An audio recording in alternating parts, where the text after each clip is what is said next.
दर्यापूर तालुक्यामध्ये ग्राम नरदोडा या गावी वर्ष 2014 पासून प्रेमसंबंध चालू असताना सदर व्यक्तीने प्रेमिकेला लग्नाचे आमिष दाखवून त्याने तिच्यावर वारंवार लैंगिक अत्याचार केला। यामध्ये युवती 2 महिने गर्भवती राहिली। युवतीला गोळ्या देऊन तिचा गर्भपात करण्यात आला। मुलीने लग्नाचा तगादा लावताच प्रियकराच्या कुटुंबाने युवतीस मारहाण करून शिवीगाळ केली। सदर घटना मुलीने पोलीस पाटलांना सांगितली असता पोलीस पाटलांनी युवतीला शिवीगाळ केली। युवतीने या घटनेची पोलीस स्टेशन येथे तक्रार दाखल केली।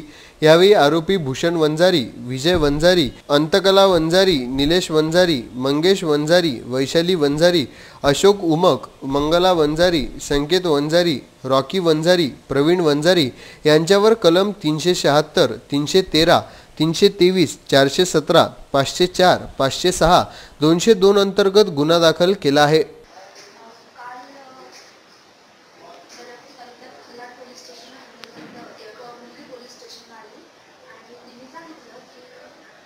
गेल्या 5 वर्षापासून मुलगा तिच्यासोबत त्याचे प्रेमाचे संबंध आहेत आणि त्या संबंधातून त्यांनी लग्न करतो असं आमिष दाखवून तिच्यासोबत जबरदस्ती शारीरिक संबंध केले आणि आता तो लग्नाला नकार दिला आहे।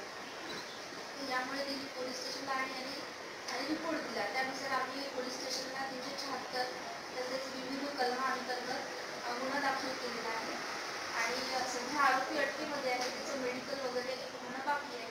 PCR सुद्धा आम्ही घेणार आहोत आणि मुलीचं मेडिकलसाठी आम्ही तिला ती प्रोसेसमध्ये आहे आणि पुढील तपास PSI चौधरी करत आहे। मॅडम, पण आरोपीमध्ये ना 11 लोकांचे नाव आहेत।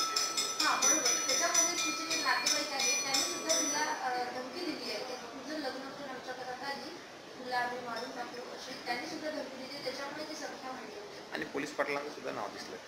पोलीस पाटलांचं सुद्धा तिचं असं म्हणणं आहे की आम्ही पोलीस पाटलाला मी सांगितलं होतं जेव्हा नवीन तो म्हणजे छेडखानी करत होता, जेव्हा ती अल्पवयीन होती तेव्हा मग पोलीस पाटलांनी त्याच्याकडे लक्ष दिलं नाही आणि जाऊ दे होते असं त्यांचं हे होतं। त्याच्यामुळे त्यांचं सुद्धा नाव आपण याच्यामध्ये घेतलेलं आहे। कारण पॉक्सो अंतर्गत तुम्हाला जर कुठली माहिती मिळाली तर तुमचं कंपल्सरी आहे, सामान्य नागरिकही असेल तर तिथे येऊन सांगितलं पाहिजे। त्यामुळे त्यांचं सुद्धा नाव दर्यापूर येथून आमचे प्रतिनिधी नासिर शहा यांचा हा वृत्तांत।